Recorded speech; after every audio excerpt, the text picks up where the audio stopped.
What's that? 34 GIS. No, it sucks. I did my only like weird thing is I got like everything like GIS like in a range of like 1.2 That's good. and then all my star squares were like 0.2.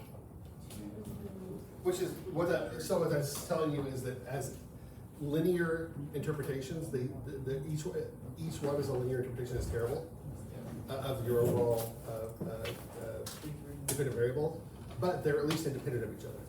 Because if your VIF is down close to 1, 1's as low as you can get. So if it's down close to 1, you're Well, good. so our model's weird because we're trying to like do a linear regression to like a binary like variable y. Oh yeah. So you have like just heart attack. Like Exactly. And that's the thing is, can you make basically you come up with a threshold prediction? Is what you're trying to do with it. And so that's another thing you're going to have to do is you may have to transform the dependent and then have a threshold for your y versus so you're modeling 1 versus 0. You're like, okay, well I'm getting values that range from on my regression from this to this, and you go, okay, now let's do round up, round down. Like maybe you can do that where down to 0 up to 1 and see how it maps. So this is where knowing the structure of your data gives you an idea of like maybe we need to change how you design your model, and it's the pain. Okay, so obviously you guys have torn into your data and you're learning this is hard, and it is. It 100% is hard. I will tell you now, I am not expecting good models at the end of this class. Please understand. What I'm looking for is critical thinking in how you apply stuff to your data analysis. The VIF's brutal, right? It's just a lot of data analysis, and that's the issue when you're doing our work is there's just a lot of data analysis in there. We're going to talk today about eigenvalues and eigenvectors more, because as you saw, even once you get to a 3x3 matrix, you're not talking a third order equation. You got to keep track of everything as you're doing your determinants. It becomes a pain. Once I get to 4x4, it gets even worse. 5x5, even worse. What if you're dealing with 30 independent variables? Good luck regressing all your eigenvalues from that manually. It can be done. You can solve, but it's absolutely brutal. So, and I played with trying to write VBA code in Excel that would solve it. And the problem is when you get to large data sets like that, you have to do what's called QR decomposition, and you do like data compression analysis and all this. It's a big ugly thing. And we're not this is not a statistical linear algebra class. As much as so there would be a whole class around that. So what we're going to do, after trying and failing on numerous occasions to get it to work. And I got close. I actually got something that would get close on at least a 20x20 matrix, but it never got perfect. We're going to tear into another technique. And one thing I want to see is, how easily do you have access to this software? You have access to MATLAB? Is that not there? I have never used it. Okay. Let's take a look if it's in the Virtual. It's not. Oh, wait, no, it's not on the local machine.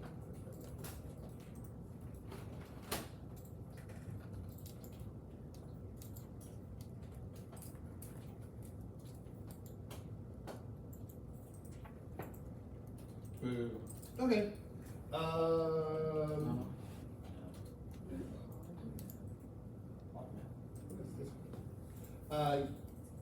The good news is you can do this. You can download it actually for free from the Lamar website. As students, you get full access to MATLAB.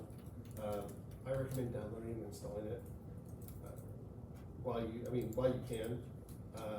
But you actually don't even need to fully have that. You can get a free version and actually run it entirely online. You don't have to install anything, and it'll do what we need it to do. The full version of MATLAB is much more robust, but we don't care for what we're doing.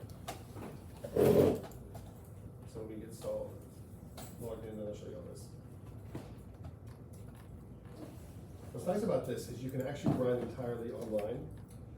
When you go to log in through it, it'll bring you to the Lamar portal. because we have a license as a university, we have a completely, university-wide license. And so when you log in, and then once you log in with your information, you just run everything you want to do online. So I'm gonna show you how to do eigenvalues and eigenvectors in MATLAB, because it's way easier than what we've been doing. My goal was that we would come up with something in Excel that would do it so you could take it with you. It just turns out there's a reason why nobody's written Microsoft or Excel plugins for doing eigenvalues and eigenvectors. It is because it's not easy to do. Turns out I'm not a VBA code expert. But I'm not bad.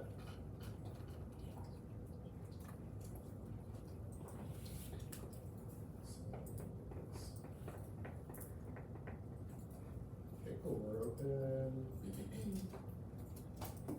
Do we have MATLAB on the computer? No, you're gonna run it through the browser. There's a browser version of that, but you don't even, Lamar has a license to it. All you have to do is log in through their website and they'll, so I'm gonna show you all that right now.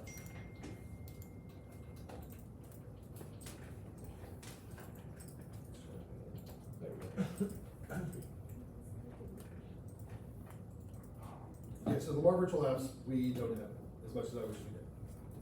But if you go to MATLAB.com, so I'll just kind of walk out through. I'm gonna close out and then go back into this so you can see it. It'll take you here. You go to Open MATLAB Online at the top.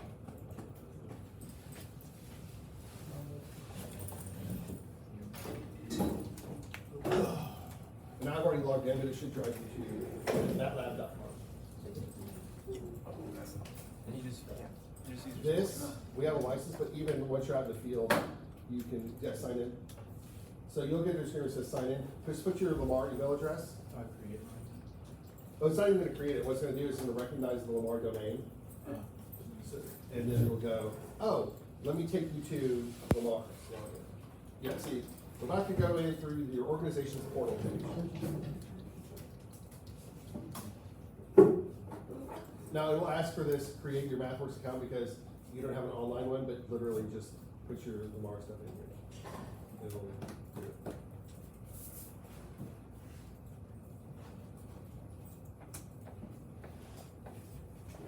And we're gonna be looking at the eigen function. We're gonna play with doing eigenvalues. We're gonna actually do tests of these systems they have here. So that we're gonna run through these examples that are in this expression so you guys get comfortable doing eigenvalues. Because you're gonna be using eigenvalues for the next part, which is doing primary component analysis. If your data lends itself to doing primary component analysis. If it doesn't, then you can just, at that point, pick how you wanna do your regression. Now, one thing to keep in mind is your data sets, you may have more data than you even care to use. And I don't mean that just number of observations, I mean number of predictors. There may be predictors that you're like, I don't really care about that predictor for what I want to look at. You are more than welcome to ignore a predictor. Think of it as if you had the data in the field and you were like, okay, what do I think is going to be useful? You can handpick based on what you think is useful for you. That is perfectly valid. If, think of it from if you were using this and developing a model, how you would do it. You wouldn't necessarily just collect all the data you have and go, okay, regress all this. You'd go, is that important? I don't think it probably is. And then you try your regression, and if it fit, you'd say great, and if it didn't, you'd go, let me pull this column back in. Let me see if it makes sense to pull this column back in. And then if you get to where it's really ugly and painful, then you start doing things like primary component analysis and things like that. Okay, everyone into MATLAB? We're getting into MATLAB? You're gonna see this screen like this when you get in there.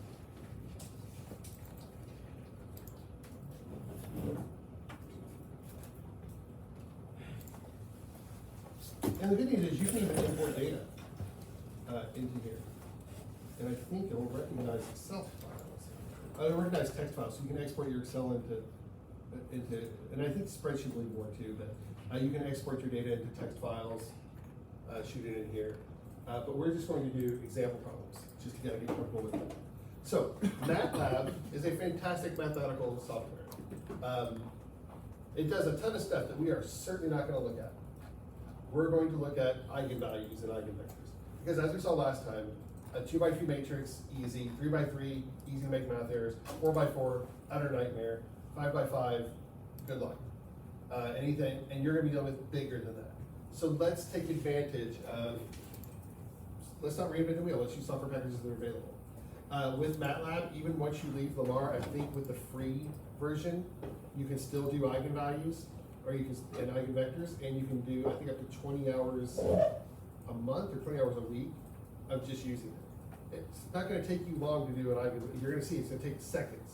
So you'll have more than enough bandwidth even outside here to do this. So this is the eigenvalue function, EIG. And basically you define a matrix, and then you tell me, what are the eigenvalues? Let's just do it as bless you. This is symmetric positive matrix. Let's see what happens. Let's copy this command.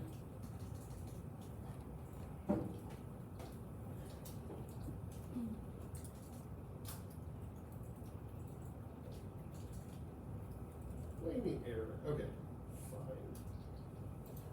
Let's close that. Let's get rid of that. There we go. Let's just go ahead and put this matrix in.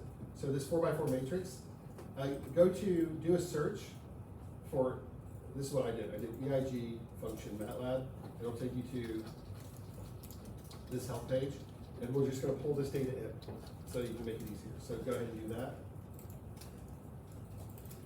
And we're gonna take this data right here, and this is what's cool. You copy it, go to MATLAB. So we're gonna define a matrix. And we're gonna do it the same way they did, just so we're consistent. And we're gonna call it our A matrix. And we say, in the command line, A equals, and so now you're defining a variable, open bracket, copy your matrix, close bracket. If you want to type it in manually, you just do the first row of numbers with spaces, and then hit shift return, do the next row, and you can build your entire matrix that way. Or you can put it in Excel, copy and paste it in, it'll do it just fine that way too. I recommend doing it, if you're building matrices, build them in Excel, it's easier. Question? That first part of, open example, you have to put this part in there? Oh, no, you can delete, you don't need that. Oh. Yeah. So A equals that, and when you hit enter, you'll see it defines your matrix. Lines it all up, you can see it. If you want to know what it is, you can say, tell me what A is, and it'll verify your matrix, so you'll see it's stored. Now the easy part. Eigenvector A, EIG of A, and it spits out your eigenvalues. Now, what it spits out the first time is if you just do EIG of A is eigenvalues.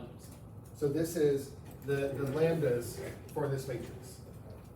Notice it puts them in descending order.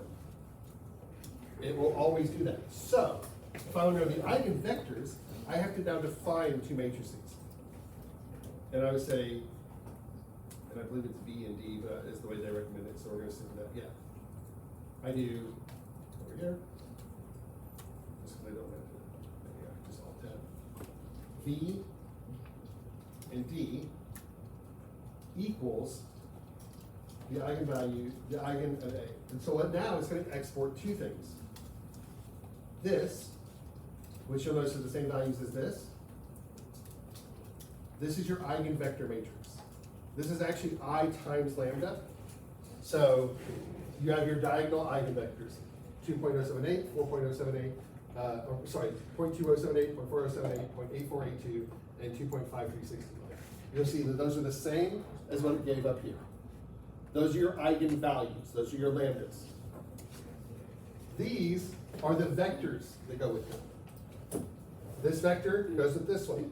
This vector goes with this. This vector goes with this. This vector goes with that. Now, let's verify it kept the order. And this is something important because what it wants to do is reorder this from lowest to highest eigenvalues, which means it has to rearrange your matrix to do that. So, if you scroll down in this, and I recommend this is actually very helpful, we need to verify that it, when it reordered it, it didn't break the way we have it laid out. Where is the, I've got to find there's an ordering function. Here it is. It says the eigenvalues of A are on the diagonal, however, the eigenvalues are unsorted. Here, they're unsorted. They're either sorted in ours, or our matrix was naturally sorted. We don't know which one. So, to extract the eigenvalues from the diagonal using the D diagonal, then sort the resulting vector in ascending order. The second output from the sort returns a permutation vector of indices. So this will tell you like how did it reorder it. So we do this. And this, I strongly recommend this. We go D, then what is our order equals, and we use the sort function, sort, and then we're looking for the diagonal of our D matrix. So diagonal of our D matrix. So what it's doing is saying, hey, take this D matrix, give me diagonals, sort it, and tell me how you had to change it to sort it. And you find out it didn't have to change anything. So it actually didn't reorder our matrix. It kept it in the same order that it solved it in. This is good. That means that our eigenvectors match up perfectly to our eigenvalues. Okay, can we scroll up a little bit so I can Sure. take a picture? Absolutely. Okay, I got it. Okay, so I'm going to create an Excel file where we can store all this off so that we have it. I'm going to kill tunes because I don't know why it always pops up. So and I also want to show you how you can go back and forth between, and actually, now that I think about it, I'm going to also open the one we were working on previously.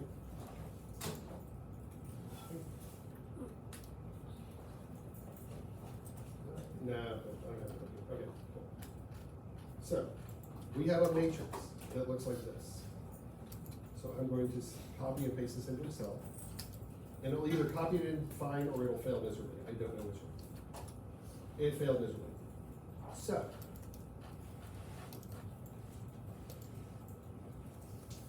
let's see if I can get it to actually do that. Oh, why does it do that?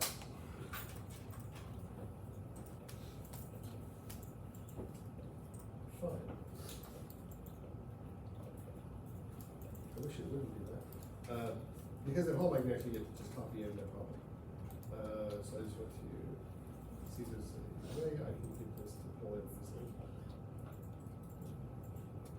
I'll pull it from anywhere in here, it's gonna do that. Okay, then we'll just do it row wise. I'm gonna pull this one. From here, you're gonna notice it's just gonna put them all in the same cell, and I'll show you how we can clean that up in a second. There's lots of data manipulation or data restructuring tools in Excel that I'm sure you've never had a reason to look at.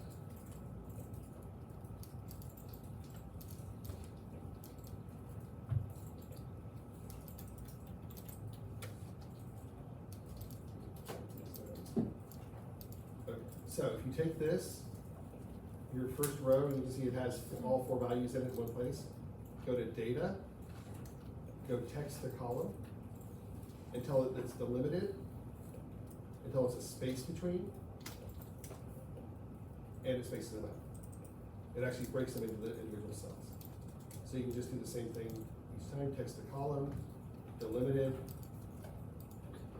You can leave the tab select or not, it doesn't matter. And then tell it to finish, and it'll just split the data out the way you want it to. If you've never done this, it can save you a lot of headache if you try to rekey everything. Like having to hard code everything. It just does it. Anybody ever used this function before? Okay. Yeah, it can save you a ton of headache. There we go. So this is our A table, and I'm going to go ahead and just highlight. I'm going to put borders around it so we can see it. So this is our A, and we generated our eigenvectors. So, and let's see. So each of these represents a variable, which we're going to call x1, x2, x3, x4. We produce our eigenvalues, which we're going to call our lambdas. We have lambdas 1, 1, 2, 3, and 4, because we have to have 4 of them. And their values are presented right here, or on this diagonal, the same thing.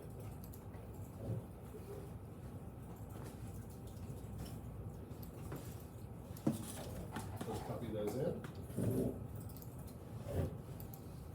Yeah, this one's gonna be a pain. So I'm gonna do this, I'm gonna go through the same thing where I say data, text to columns, limited, space is finished, and then I'm just gonna move these into their positions. Notice that first one messed up. It doesn't think it's a number. No, verify. I think it's. Okay, you did figure it out. Cool. Oh, it's just how it's formatted. Don't like that. I'm gonna reformat it to match the other ones. There we go. So those are our eigenvalues. Now I want to get my, and just so I can remind you that what these are, eigenvalues. Now we're gonna put our eigenvectors in, our eigenvector matrix. So we're going to pull the V matrix here.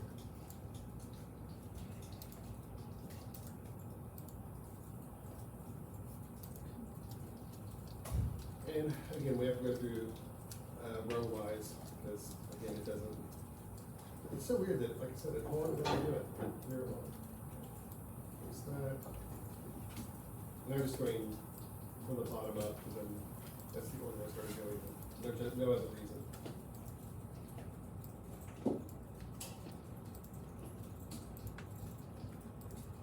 Like, where are you going from the bottom up? Oh, I'm copying my eigenvectors. I just was doing it from the bottom up, that matrix. Because you have to do it row-wise, otherwise it puts all of them in a single row, and then you have to like split your data in a much more pain in the butt way. So then we'll go data, text to column, limited, space limited, cool, do that. Text to column, limited, space to limited. And then we'll fix the formatting in a second. Text to column, delimited. Can I? Let's do it, see what happens. Text to column, delimited. Hey, what do you know? You're right. Finished. Is he cool? He does that. How long did it take you to Google that? Oh, and if you ever have formats you want to match, you can use Format Painter if you're not familiar with it. Select the cell that you like. Oh, I like the way that I like this font and this the alignment. So I can do Format Painter, select it, and then just highlight, and it'll take them all to the same. Make them all look pretty, so they match. And because this is a matrix vector, I'm going to go ahead and do that so I can remind myself that's what it is. So these are our eigenvectors and our eigenvalues. Now, what do these mean? Well, they represent the direction and the magnitude of how your matrix breaks down. Now, what does that mean for what we're doing in here? For this, not much. This is just a test matrix for evaluation purposes. We're not actually doing anything with it right now. But what I would like you to do is go into that eigenvalue exam, or the help guide, and I want you to do, let's see, which example we want to do. Oh, you're gonna see this thing in here that talks about eigenvalues. I recommend it helps you remind what it is. You're gonna see that it talks about V, D, and W, and there are right eigenvalues and left eigenvalues. Do not worry about the left eigenvalue, that W. You're only gonna worry about the right eigenvalue and the right eigenvector, sorry, the right eigenvectors, not the left, and the eigenvalues, the V and the D. The W, you're never gonna do anything with it, so don't worry about it. But what we're gonna be doing is we're gonna be using your data to figure out what are the important variables in your system.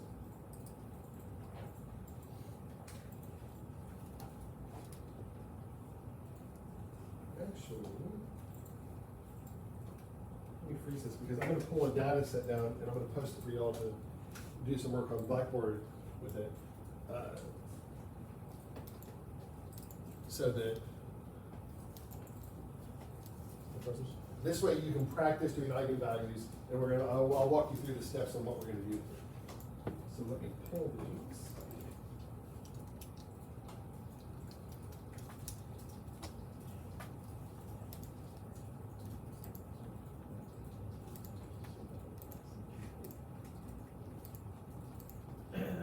Because once you learn this technique, you're gonna be doing this with your data.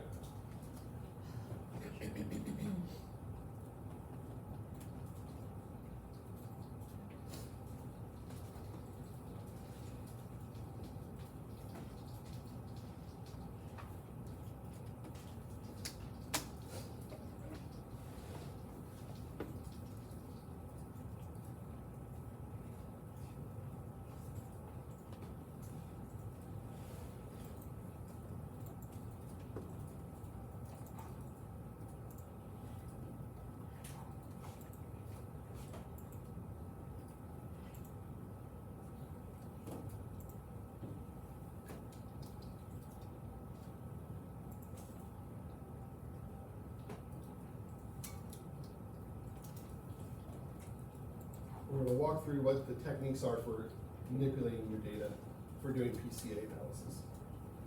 But we're gonna start, so this will be a good workbook as we're gonna take a couple days to work ourselves through this. We're gonna start this day, and then Friday will be a review session for your exam on Monday. Your exam Monday is going to be, honestly, pure theory. Like, there's really not a whole lot I can ask you to do calculation-wise. I don't think that there'll be some calculation there, but it's really gonna be predominantly theory. It's gonna look a lot like the first exam. So just, don't be concerned. Like I said, it's not gonna look that different from what you've already done.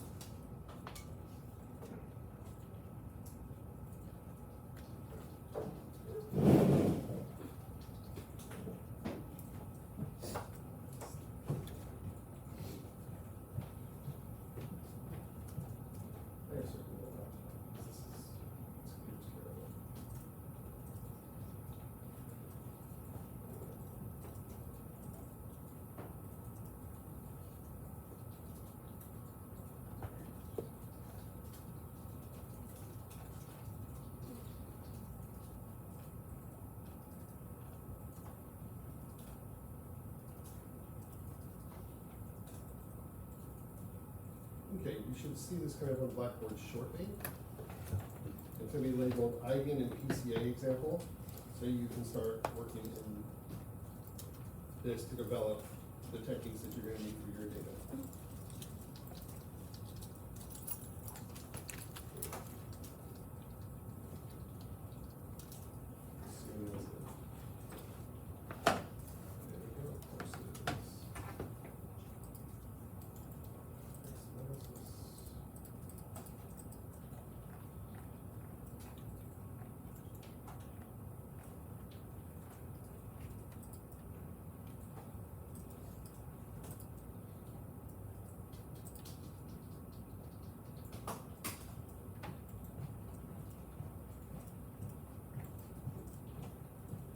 Okay, you should see it visible on Blackboard now.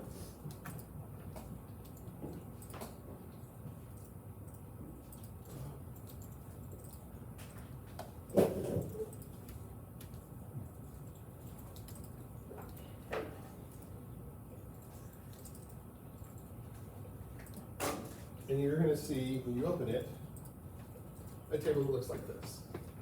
So this is just a simple set of data. Y versus X, you have 6 X's, 1 Y. So I lost the Y, so there. Put a Y in the upper left corner.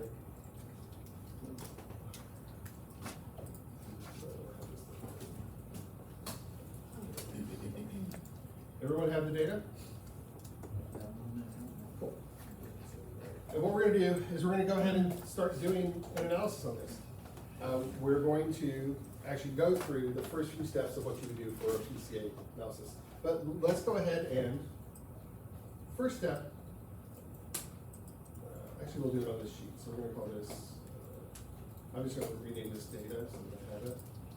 And I'm gonna create, you don't have to create a new sheet. I just do this because I like to do this.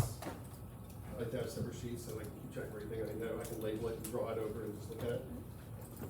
Let's take this data and put it in MATLAB and do an eigenvector and eigenvalue analysis. So, go to your MATLAB screen, and we're gonna define a new matrix.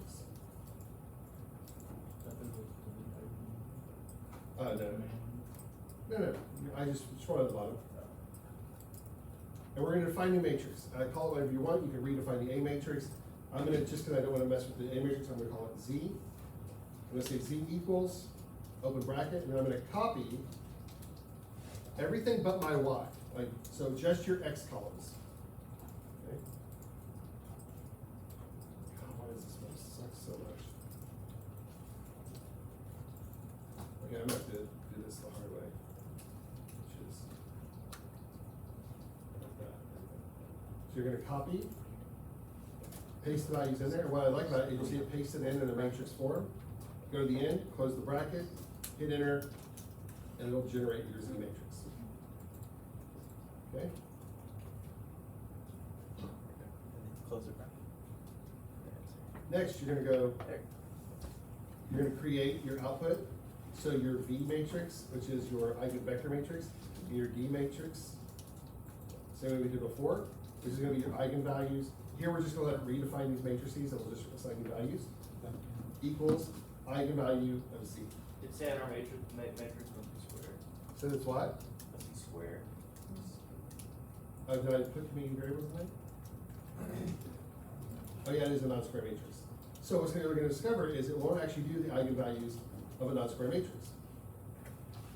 What does that tell you? Hopefully, what this informs you is you're not gonna be doing eigenvalues and eigenvectors of your massive data matrices.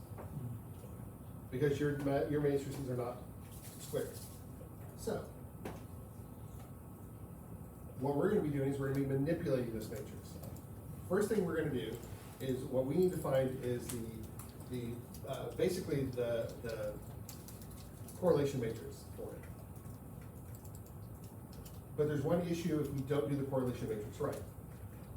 If you're dealing with data, video game sales, for instance, and you have certain variables that are like the year it was produced versus the number of sales, the orders of magnitude of the numbers are very different. Let's say you're dealing with height and weight information for people, and you have height in feet and weight in grams. Or height in meters, because that would be, you might actually say a relationship. So your height in meters, like for me, I'm about 1.7, I think, meters vertically, somewhere there. I'm under 6 foot. 1.78, I want to say. But you're going to be dealing with numbers that are on the order of like 1.2 to 2 point something. Your weight in grams, if you weigh 220 pounds, that's 100 kilograms. That's, what is that? 10,000 grams. You're talking about 5 orders of magnitude different in your numbers. This becomes a problem when you're doing regression analysis because it doesn't understand the difference in magnitude. So first thing we're gonna do is we're gonna normalize your data or standardize your data. So let's take our data here, and I'm gonna just call this standardized data.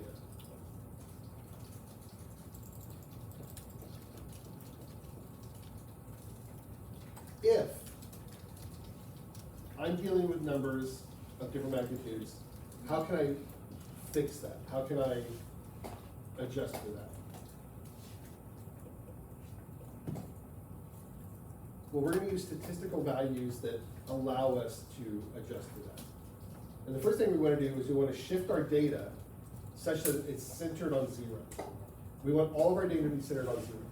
What that allows us to do is we now know that they're all acting in the same alignment.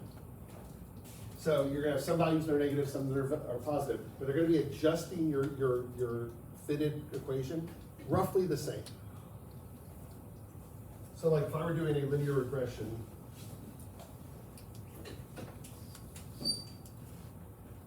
and we're just gonna go, this is just so you can kind of help visualize a little bit. And I have my Y, I have my XY and my X2. And my Y's range from 10 to 100 or 110, let's say. Randomly, that just a mixture.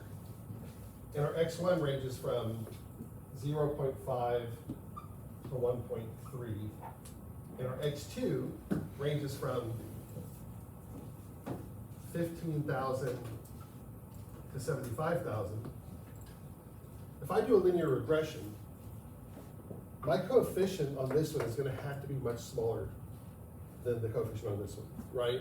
Just by linear regression. If I did y equals mx1 plus, or m1x1 plus m2x2 plus b, there is no way that the coefficient on this can't be smaller. Because if I even do a coefficient of 1, this is going to blow this out of the water immediately. Agreed? Because even with a coefficient of 1, my smallest value I can keep carrying over to y is 15,000. And that's going to cause a problem. So that tells us it's got to be on the order of, let's see, 1, 2, 3. We're talking at least 10 to the minus 3 or smaller for it to work.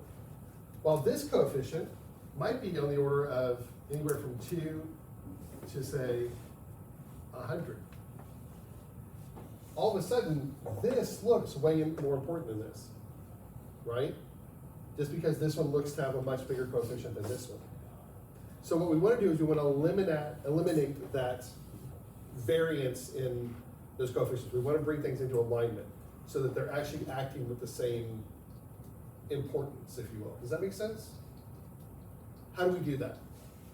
Well, first thing we want to do is we want to shift it to 0. When we shift it to 0, how can I shift my data set to be centered on 0?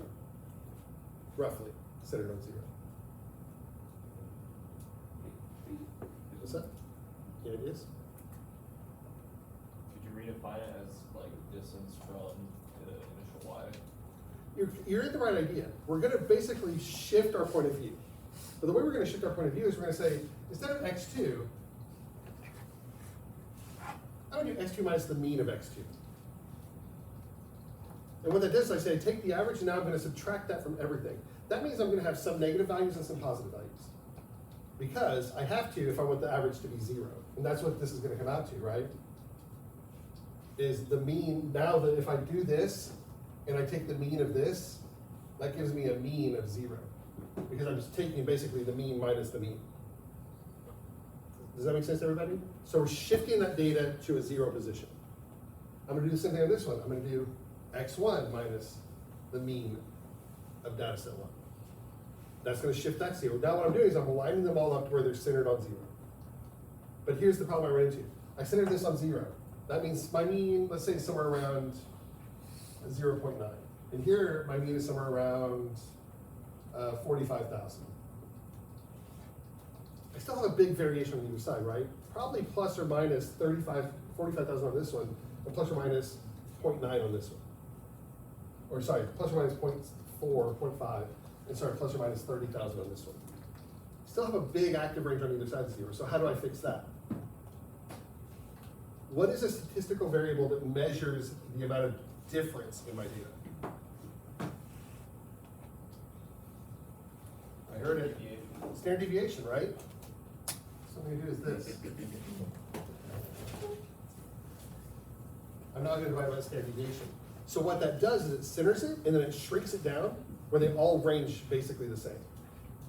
That now makes all of them have the same level of impact. So when we start doing our regression, we don't have that. Remember that we had that weird thing where the activation energy, we were trying to regress it, and depending on what you guessed, it didn't regress properly. That was why. Because it was like, okay, I'm going to move my step and my activation energy by 0.01 or 0.1 and see how it does. But it turns out when our activation energy is like 2300, a change of 0.01 makes the regression look like it didn't move, and it goes, okay, you didn't move when I changed your value, so you must be right, or close to it. And what it does, it created a false sense that our model had converged when it actually had. By doing this, we're shrinking all the active ranges down to these are much smaller, so when a step change is done, it has a much bigger impact. So it allows it to focus much better. Does that make sense? Like if I had this right here, so I have a graph that looks like this. and it comes up and it's, let's say it's relatively flat, and I wanna find an optimum here, and I go, I'm gonna start my, actually, that's not even good. Yeah, let me give you a better time.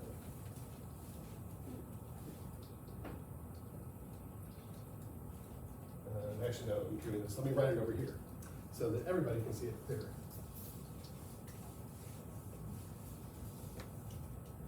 What your optimizer is doing is this right here. It's trying to find like a maximum or minimum or some value. Let's say it's trying to find a maximum. So you know that your data set's gonna go through some maximum, that's the theory. And you give it an initial guess of here. And it says, okay, which way do I need to go? And so it does a tiny step this way, and a tiny step this way. It's basically, it moves along this axis from here to here, and it says, I went down when I guessed that one, I went up when I went, so I need to go that way. So then it puts in a new guess up here, and it goes, okay, which way do I look? And it goes, oh, I'm still going the right way. And it just keeps doing that, stepwise. And it's looking for that slope, it's seeing how that slope changes. But it has a threshold where it says, if I don't see a big enough change, I must be optimized. Because it's never gonna find the absolute maximum in reality. Because it's not actually trying, how would I find the absolute maximum? I take the derivative, set it equal to 0. I empirically, or I theoretically solve it. But it doesn't know that, it just has data. And so what it does is it says, okay, am I there, am I there, am I there? At some point, the slope, you see this is my slope here goes like this, my slope here goes like this, my slope here goes like that. Eventually, that slope gets very, very, very shallow. Meaning it moves a little and it goes, I didn't change. And it has a threshold that says, I'm looking for a Y change, a delta Y when I move in my X of, let's say, 0.001. Like that's its threshold. And it says, it takes a step and it goes, okay, my change was 0.0013. That's still more, and it takes another step and it goes, now my change is 0.0008. It goes, I'm done. I didn't move enough, I must be done. Well, that's all great if you're here, right? And your maximum is literally right next to it. Because you're close enough, numerically, you're close enough. But what if your curve looks like this? And this is what happened with the activation energy.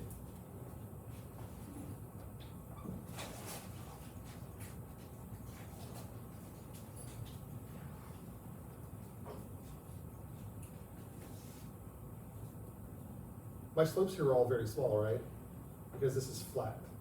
This is very small values. So what happens is I start here, and it goes, let me try a step, and it goes, looks in the other direction, and my delta Y is like 0.0003, and it goes up. I check in both directions, I didn't move much, this must be the optimum position, and it stops. It doesn't make an intelligent decision, it goes, that went up and that went down. It just chose the direction it went with, and it go, we're good. And so this is why we have to normalize this data. Otherwise, we run into this. It says this variable, I moved it a little, it didn't do anything. This variable, I moved it a little, I saw a response. This one's done, that one's not. And it stops regressing one of your variables. So by normalizing it, they now all move with the same magnitude, so we don't run into that anymore, where one dominates the regression over the other. This has nothing to do with what is actually right or not. It has everything to do with how the techniques of numerical solutions occur. Does that make sense to everybody? This is an algorithm issue, it's not finding an optimum issue, it's algorithmically how it does it. And so we normalize all of our data to be small enough that small steps can still influence it. And it influences all of them about the same. And so we start by doing this normalization. So if we want to standardize the data, we're going to pull all this data over. Well, I'm going to, because I like to do this.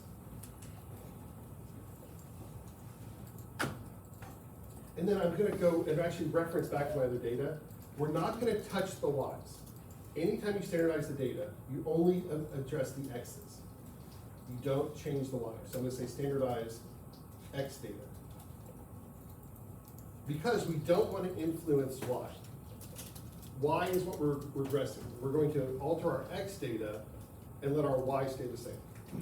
So, first thing we do on this X1, I just copy this over so I'd have the table to work with. We're going to now modify it as we need to. So first thing I need to do is I need to take the average of my X1 data. So I'm gonna go back to my data 1 tab. I'm going to choose my X1 data and say, give me the average. And we get that the average is 2.47. So we're gonna recenter our 2.47. Next thing I'm gonna do is I'm going to subtract this average. Well, first I'm gonna lock this because I don't want it changing as I scroll down. But I'm only gonna lock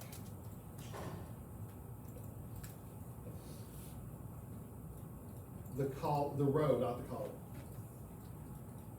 I'm gonna do that so I can drag it over and have it highlight the rest of the data with it. And I'll show you why in a second. So that's my average. Next thing I'm gonna do is I'm going to come over here to my data and I'm gonna subtract that average from the point in that cell that's on the original data. So basically what I've done is I've taken the average and I've subtracted it from 2.5. So 2.5 minus the 2.47 gives us 0.03.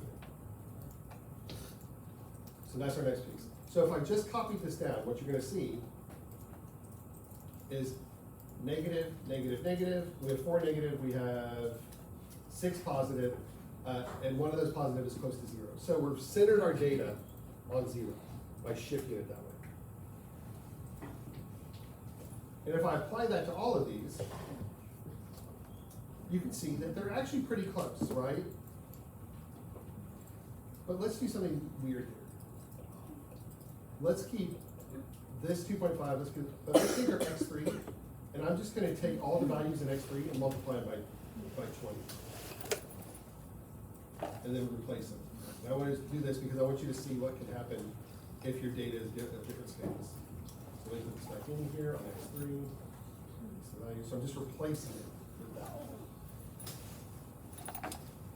Now notice, in our standard data, it's still centered around 0, right? But what do you notice about the magnitude, the order of magnitude of this number versus the ones around it? It's significantly larger, right? It's like up to 2 orders of magnitude bigger than the data around it. Now, that would have undue influence because this is 7.4, negative 6.6, negative 8.6 versus 0.1, 0.2, 0.3. This is why we have to normalize it to the standard deviation there. So now we do our last step, which we take this where we have the average, okay, where we subtracted the average, so I'm going to do that. Put in brackets. Now I'm going to divide it by the standard deviation of the population, STDEV.P, of the original data.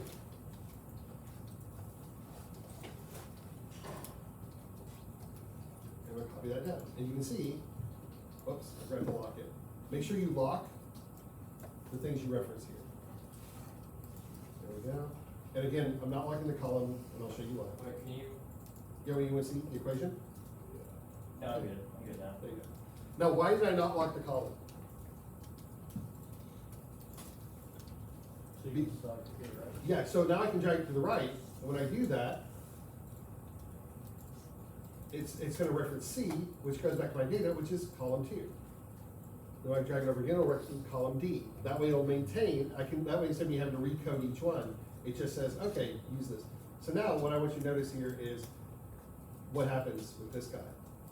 So, because these really, you can see they changed a little, they now range from, it actually changed it shifted them, these got slightly larger, actually about an order of magnitude larger than they were before, by the standard deviation. Watch what happens with this one. It brought them down by an order of magnitude almost. All of a sudden now, these all look like they're part of the same piece of data. And that's what we want. We want these to all look like they're of the same order of magnitude. So now things line up. And this is what's called standardizing or normalizing your data. It allows you to bring everything down to the same scale so that you don't have issues with scale confusing your model. You, as a human, can look at it and see it. Programs can't. Programs just see numbers. And so if you don't do this, when it tries to do the regression, it will fail. So if you do this, it makes it clean it up much better. Bless you. Now, this isn't what you're going to do to your final regressed model. This is how we're going to identify what's actually useful and what's not. If you just look at your raw data, it's very hard to tell what's useful and what's not. This technique and what we do moving forward is going to help identify where this stuff starts to become a major player. So, when you're standardizing it, you just subtract the mean of that column, divide by the standard deviation of that original column. And it just brings everything down to a normalized range. And so we can even see that here. Like if we look at, let's, just so we can see and get an idea for how it behaves, let's look at what our min and max in each column is. So the minimum of this column is that. The maximum of this column.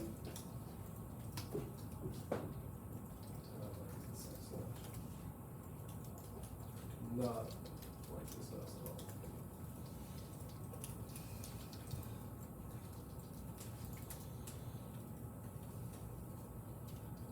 You can see about the same positive and negative. I mean, obviously a little different because you don't have a ton of data. But what you'll notice is here is anywhere from negative 1.3 to positive 1.8. These look pretty much the same. If I were to ask you, do these come from different magnitudes of data sets, you would look at this and go, no, they look to be about the same. And that's what we're trying to get here. And if you look at this, the sum of these should be approximately 0, and the average should be 0. And if you look, our average, negative 5.127 times e to the minus 16, that's 0. And our sum, negative 5.27 e to the minus 15, that's 0, which is what it should be. That tells you that you probably did everything right. And if we do that, we can do that on all these and see the same thing. Sum minus 15, average minus 16. Sum minus 14, average minus 15. So, again, very close to 0. Why are these not exactly 0? Because there's floating point errors. This is mathematics. It's using numbers it passed around. It can't carry out every digit.